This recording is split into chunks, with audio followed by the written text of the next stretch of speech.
Well, the series is called Fixer Upper Family.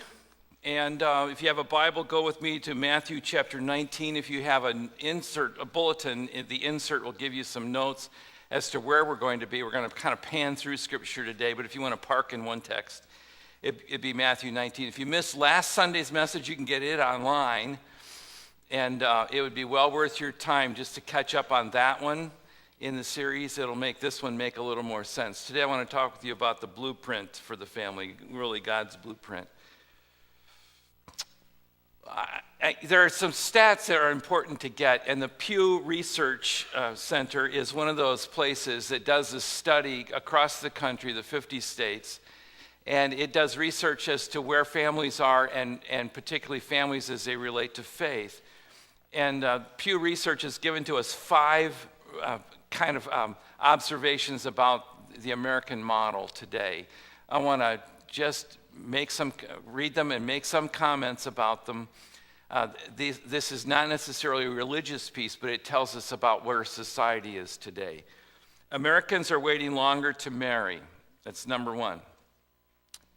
And what that's not telling you is Americans are living together but not marrying. So they're still very sexually active, but they just are not marrying. Now, to be serious about your marriage, marrying later in life is fine. Not a problem with that, but that is the observation. Americans are waiting to marry, but that couples with women are waiting longer to have children. And that would make sense. But we were able to do that because of technology, not because of high moral standard. American women have 1.9 children, down from 3.7 in 1960. So one generation ago, a family was producing about twice as many children as the families are today.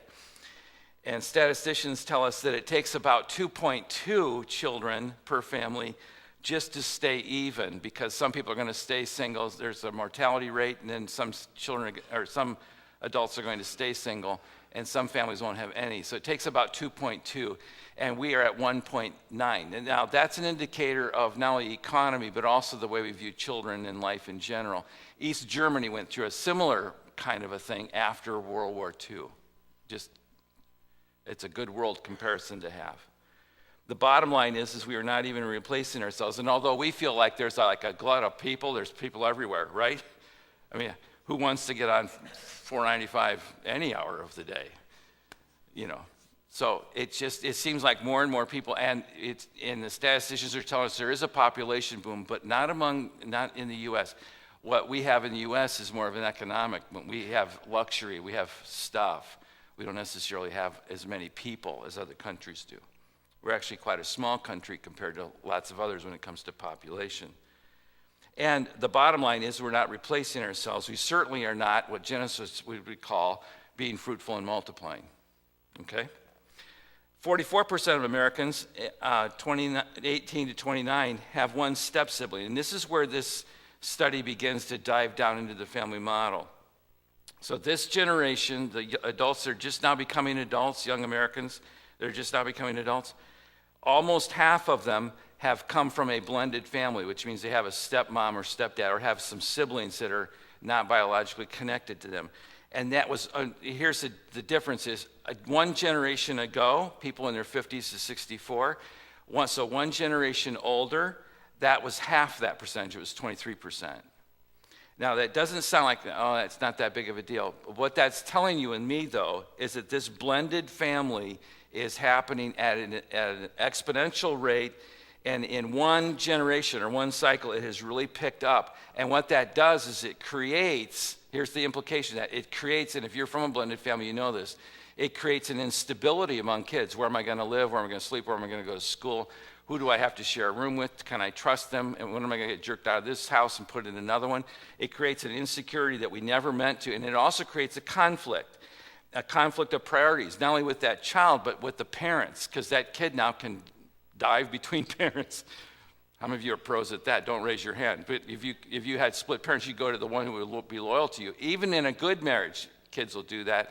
But if you have divergent kinds of loyalties, you'll be loyal to the birth mother or the birth father, and it creates a conflict in a child that he should never have had to live with. And it creates a scramble, get this now, to get recognized. And in that scramble to get recognized, kids will begin to act out. The first time this occurred to me, I was talking to a counselor about a teenage kid that goes, for some reason, all he wants to do is he just wants to steal things. And the counselor says, don't you get it? And I said, no, I don't. Tell me the answer. You ever had this before? Just tell me the stinking answer. He says he wants attention. And I said, well, he keeps stealing. That's no way to get attention. And the counselor said, oh, he'll get attention, just not the kind of attention we want him to get. You know, an officer will pick him up and a judge will give him some time. You know, he'll get attention one way or another. If mom and dad aren't giving it to me, he'll find another way to get attention. Have you ever heard the phrase, and I want you to raise your hand on this one, look at me, mommy, look at me. Look at me, daddy, look at me, right?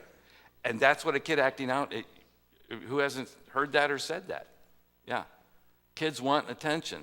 And if they're afraid the attention's split, divided, and the loyalties are, it's going to create a kind of loyalty call that they're going to scream for. It's going to create regrets among them and double-mindedness among the parents. 44% are there. And if that pace even continues, even if it slows down, we're headed to over the 50% mark. And in light of how old these stats are, we may be, in fact, there at that 50% mark already. One more, and it's that more babies are married to unmarried mothers than ever before at 41%. In other words, girls want to have babies, they just don't want the guy to come with it. Sorry, guys. Not a very happy Father's Day message, I know. Why am I laughing? Because I'm nervous, yeah.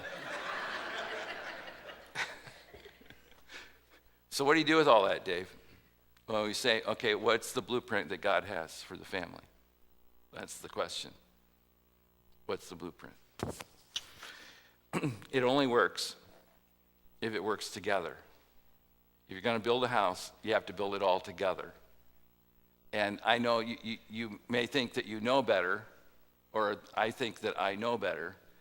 The builder of the house knows best. He builds a really good foundation. We talked about a foundation of faith. We talk about being built up in hope. We talk about being covered in love. And you can't fully, when a family is so blended, it's exceedingly difficult to cover that family in love when you're not sure who's under your roof or how long they're going to be there. So you understand how that creates its own kind of chaos? So if you're living together and you already have children, you know what my word to you is? Get married. Solve that now. You say, but my tax base will go up. It's okay, it's just money. Your kids are way worth more than the money, okay? And they need the stability of a mom and a dad. And I'll go out on a limb and tell you, a dad knows stuff that he brings to the equation. A mom brings stuff to the equation. God knows, because he's the writer of the blueprint of the family, okay? That's the big idea of the message. Now, if you're building a house, you can't just say, well, I'll just put it in any order I want or any way I want. Build a house and decide, okay, we're going to get a foundation, spend a lot of money there. No one sees it, but that's okay. Now we build up the house. You're on the first floor and the second floor of the house. But you decide, you know what? I'm going to add plumbing later because it's expensive. So I'm going to add that later. So I'm just going to, you know what? We don't need electric either. We're just going to build the box. We're going to have just a great house, and because I know what I'm doing. In fact, I think what I'm going to do is I'm going to add insulation later, because then it'll be easier to add plumbing and electrical later, because if I don't have insulation in the house. Shoot, while we're at it, let's not do windows. Let's just do the house. We'll cut the holes for the windows. I'll turn on the electric. We'll have enough electric to run the air conditioning. Does that make sense? No, you'll be running air conditioning all day. And you think you're saving money because you didn't spend it on windows? No, you'll be air conditioning the backyard. Right? Right. Honey, turn up the air conditioning. There's a breeze that came through. Well, that doesn't make sense. You say, well, I'll add windows when I want. No, you need to do it in the order. Hope you get this illustration, because this is important. The time to add wiring is when you're studying up the house, and when you add this 2x4s and 2x6s, 2x8s that make the walls of the house, and then you put stringers across. You can put rafters on top of the house that create the roof. The time to pull wire is long before the house is in its finished state. It's when you can get inside the walls. The time to drop pipe and pull pipe through the house for plumbing is when your house is in stud form. Then you can see it, you can drill holes, you can pop the pipe through, hot and cold. It's great. If you wait and decide, we're going to do that later, we're going to get it out of order, when you go to add wiring, but you already have drywall up, you can do it. It's exceedingly difficult.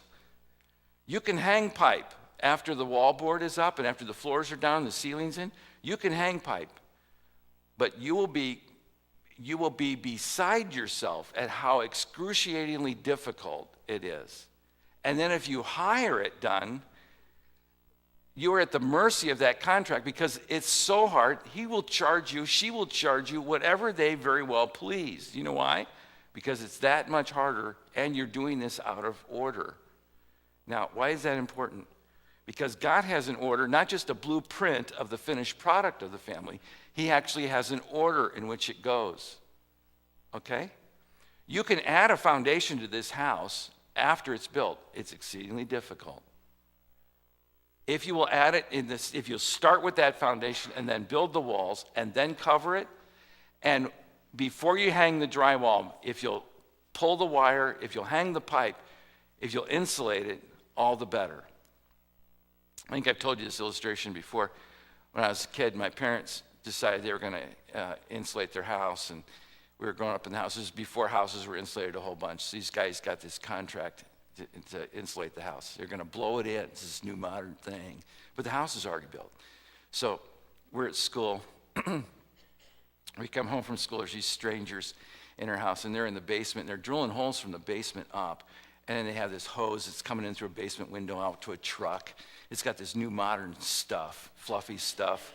And they're blowing insulation. About 5 o'clock, my mom goes to start dinner, opens the kitchen cabinet, and is flooded with pink stuff. They missed the stud wall by a couple inches, and they filled all the kitchen cabinets with insulation. She said a bad word.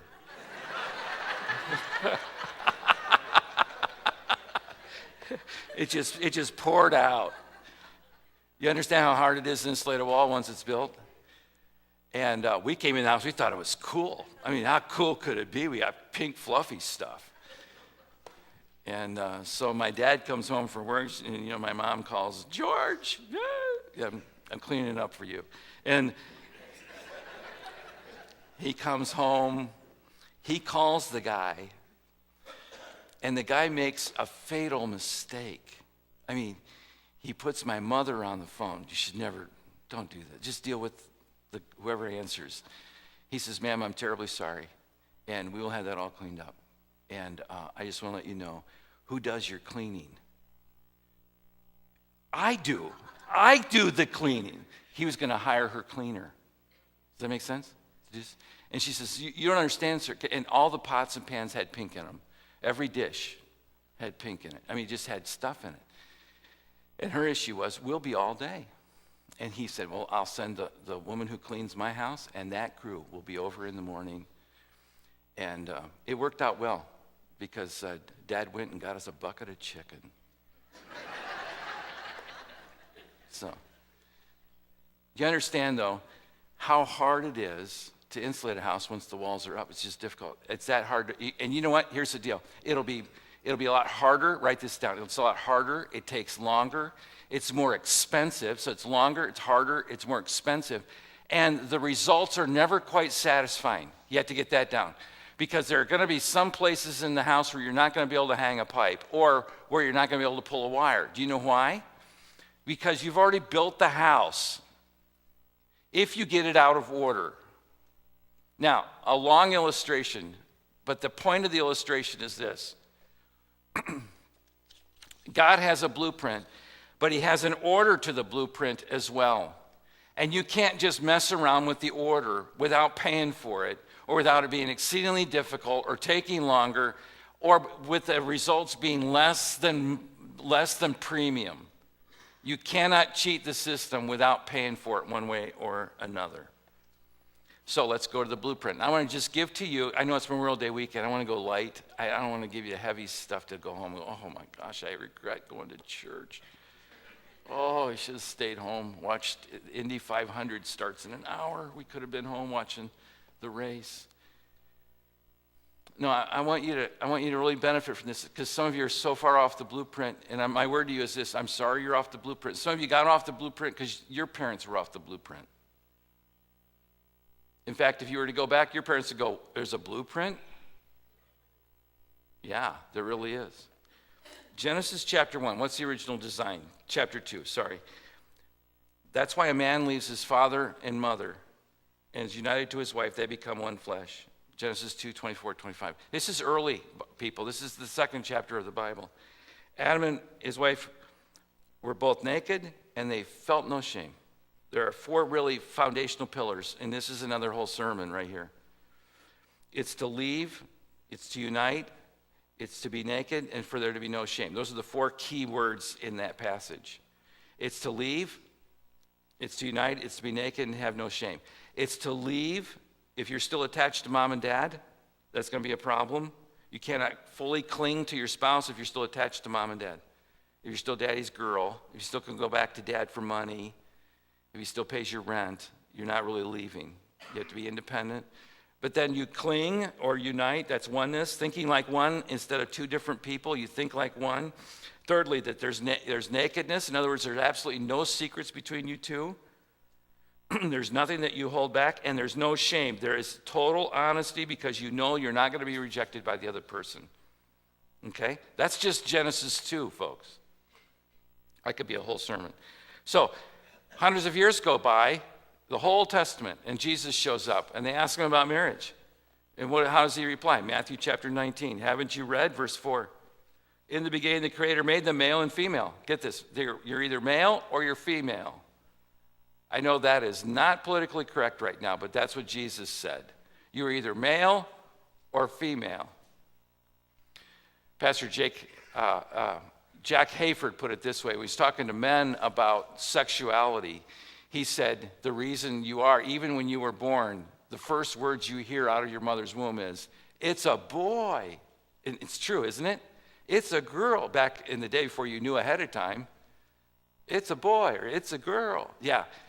He makes them male and female, and he says, for this reason, a man will leave his father and mother, be united to his wife, the 2 will become one flesh. That sounds strangely close. What's Jesus doing?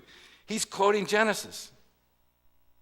So there'll no longer be 2, but there'll be one flesh. That's the idea of unity, oneness. Therefore, what God's joined together, let no one separate. It sounds like something from a wedding ceremony, doesn't it? That's where that line comes from. Jesus restates what Moses wrote in Genesis. And sometimes, here's what happens. People will tell me, oh yeah, but Dave, the Bible's got polygamy in it, so we can do anything we want. I can be married to 4 women. You can't stay married to the one you have. I mean, why would you think 4 would be better? I'm having trouble with this picture. And so when people say to me, oh yeah, the Bible had concubines, or the Bible had polygamy. Yes, it does. It also has murder, rape, jealousy, vengeance, fornication, and wars. It doesn't recommend any of those. It just records them as history. I hope you get this. Just because it's in the Bible doesn't mean Jesus is in favor of it. It's just telling the story. He's not condoning it. And so what Jesus is saying is, what Moses said is still true. I hope you get this verification thing. So, what does God say? It's a man and woman married for lifetime. What does Jesus say? Same thing over again. In fact, he quotes it. So is singleness even an option? Yes, it is. 1 Corinthians chapter 7. Now about virgins. I have no command from the Lord, but I give you judgment as one who by the Lord's mercy is trustworthy. Because of the present crisis, I think it's good for a man to remain as he is. So if you're single, it's okay to stay single, he's saying. By the way, we have every reason to think the Apostle Paul was single. It's okay to be single. Single is a whole number. You're not somehow only a fraction. You're a whole person. And that singleness may even be a gift. And so if you're okay with singleness, that's okay. It's okay to marry if you want to marry. If you don't want to marry, that's okay too. Embrace where you are. And if you haven't married, but you're thinking one day I might, don't put off living your life because you aren't married. Because you're going to wake up one day and your life will get past you. Go ahead and live the life God's called you to live. Singleness is totally okay. So the next question is, okay, so it's a husband and a wife, a man and a woman, they're married. How does the family really operate? Great question. Ephesians chapter 5 answers that. And instead we submit to one another out of reverence for Christ, verse 21. And then there's a whole discussion that I don't have time to go into. But let me skip down to verse 32. This is a profound mystery, Paul writes, but I'm talking about Christ in the church. However, each one of you must love his wife as he loves himself, and the wife must respect her husband. The full passage, you need to go back and read it, but the umbrella principle is verse 21, submit to one another out of reverence for Christ. So you need to be following Christ together, and in light of that, you're going to honor each other. But then we treat each other well because that's the way Christ has treated us. And that becomes a model, verse 32, that becomes a model of what Christ has done for us. And then he says, and husbands, you love your wife. You love your wife. And he's saying that to a Roman Empire where men treated their wives like slaves. And he's saying, no, you need to cherish your wife, Peter would say, like she is a vase, like a precious collector's item vase. Cherish your wife the way Christ loves the church. You see the picture? And then wives, you are to respect your husband. Respect your husband as part of God's plan. Now, it really helps, wives, for the guy when he's loving you, for you to be lovable. Okay, I'm not going to step into that any further. Now, wives, let me say that this. When you respect your husband, it's easier for you to respect your husband if your husband is respectable. Okay? All right. I best keep going. So what's the role of children? What job does a child have in the house? Colossians chapter 3, children, obey your parents in everything. Everything. I've looked that word up. It's everything. It is everything. And you know what? That pleases the Lord. You know, a kid comes in the house, dad says, mow the yard. You know, I don't know if the Lord's called me to do that. No, the Lord's called you to do that. I'm your dad. And I'm your dad, and I'm telling you God's will for your life right now.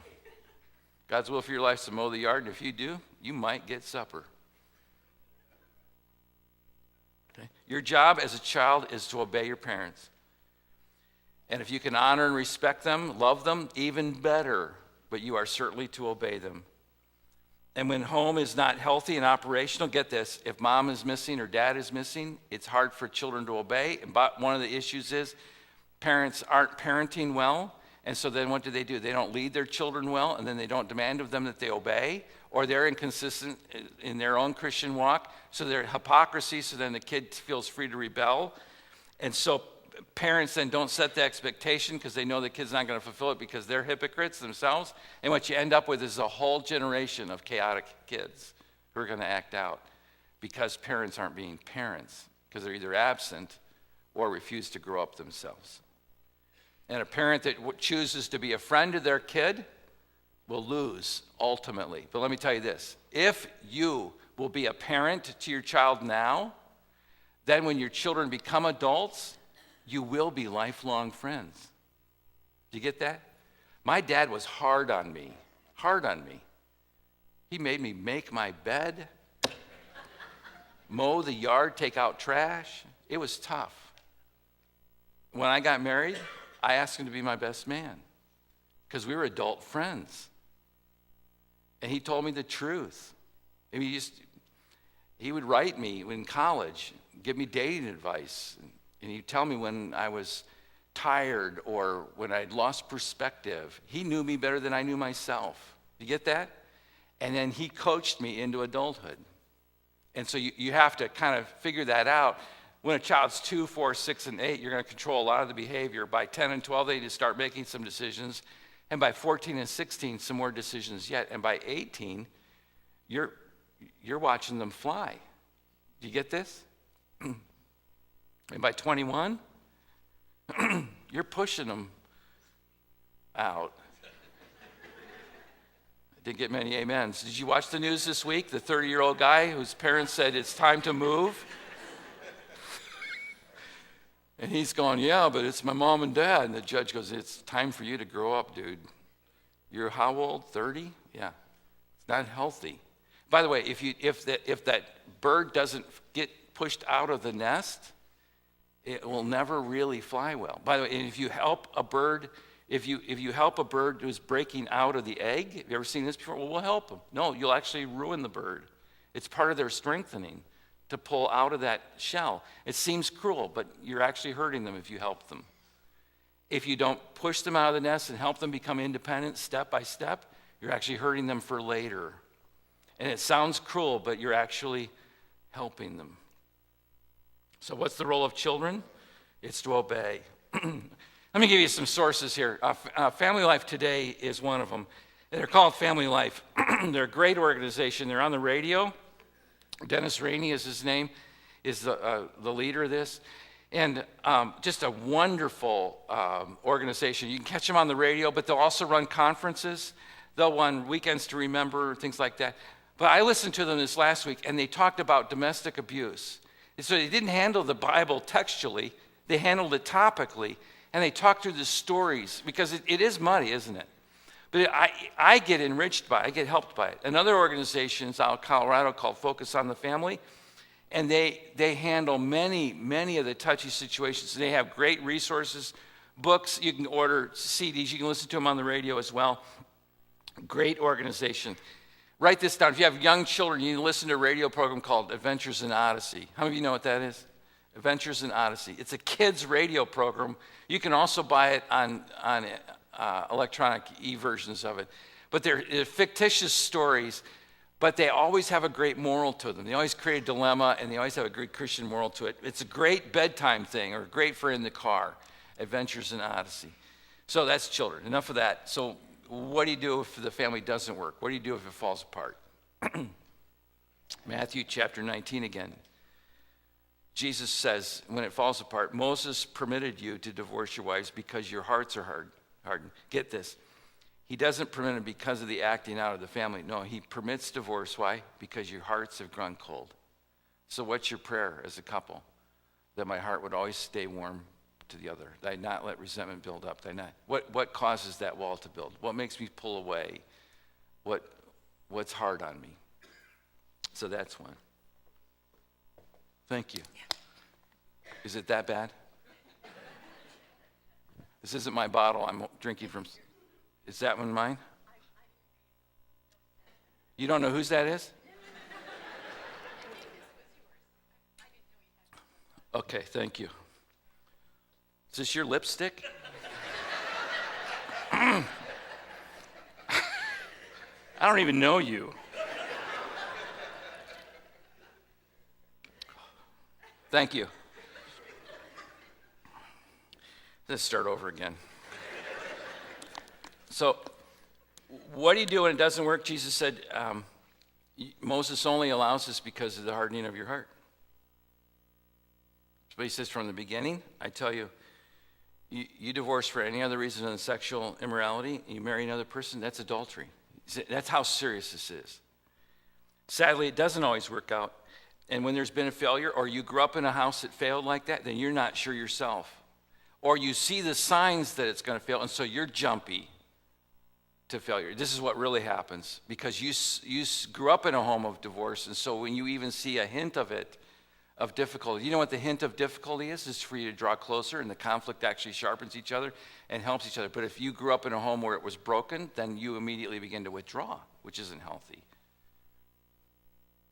And so the scriptures are very clear about this. The scriptures are clear too. Even if you have an unbelieving spouse, Paul says, if they'll live with you, live with them. And if they walk away and abandon you, let it go. So there is another case here for letting a person go. It's that they just abandon you and leave. You're not going to stop that. But that doesn't mean you necessarily just get right on Tinder and start dating again either. Because you're a whole person even without a spouse. And you are loved by God regardless. So you don't have to run to eHarmony right away. It doesn't have to happen. So does the family ever end? And the answer is no, because the love of Christ for the church doesn't end either. Get this, from Proverbs chapter 17, children's children are the crown of the age, and parents are the pride of their children. When you have children, you will always be a parent. Always. It'll never go away. Even though they grow up, move out, do their thing, you will always be a parent. And there may be a day that you get blessed with children from them. That's a wonderful thing. And they'll begin their own home, and now your focus changes to creating a legacy of faith in your children's children. And so I say this to you, if you are thinking, oh, I'm done parenting, I'm checking out, no, you're actually gearing up for the legacy that you're going to leave. And that legacy could very well be in your children's children. You don't know the influence you could have in your grandchildren's lives. Some of you, as grandparents, bring your grandchildren to church because the parents don't bring them, so you bring them. Wonderful on you. We think that is great. When you spend that time on the soccer sideline or going to piano lessons, that time spent with that grandchild is well invested because you're now at the legacy level.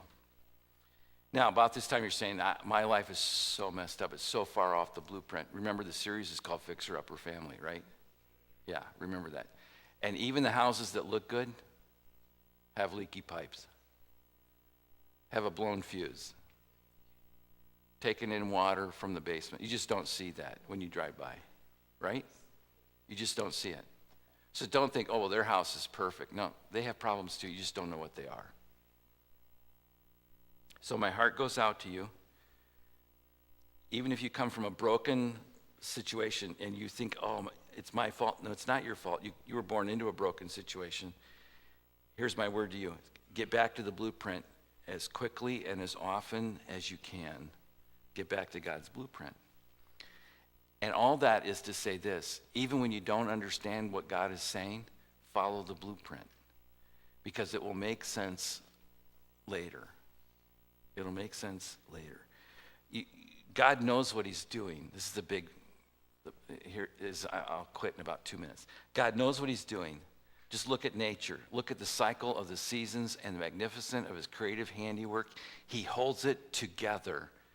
He brings spring after mountains are snow-capped, and that spring brings fresh water, and that fresh water revitalizes the streams, and it works through a system, an ecological system you and I could never have invented, and yet he spins it into creation. Get that? He can hold your marriage, your family together if he can hold the world together. Get that? If we were any closer to the sun, we'd burn up. If we were any further away, we'd freeze. My gosh, I can trust him. I can trust him. Look at nature. Look at the cross. He will spare no expense at loving you. Therefore, we spare no expense at loving the family. You'll never miss the mark by loving your family. And look at society. It can't get it right. It's putting a roof out, hanging some shingles, has no foundation, thinking about windows, wants to go without electric. I mean, it's just messed up. So don't get your cues. Don't watch daytime TV thinking that's how to build your family. It's just not going to work. Go back to the blueprint. It's proven because you can trust God. He knows what is best. He knows what he's doing in my life. Therefore, I can trust him with my family. I can trust him with my life. Amen? Would you bow with me in prayer and let's stand as we pray. The song goes, Lord, you're the one who heals my soul. Lord, you're the one who makes me whole. You're my healer. So we're going to praise you. Thank you for making our families what they could be when we go back to the blueprint. So for the families today, Lord, I pray, single, divorced, remarried, married multiple times, thinking about it, Lord, whatever the stage should be, get us back to your blueprint, Lord. May we love you forever and love you for always. may you always be in our hearts to know that you know what's best for us. And so we willingly, happily follow. We pray this in the name of Christ our Savior. The church would say amen.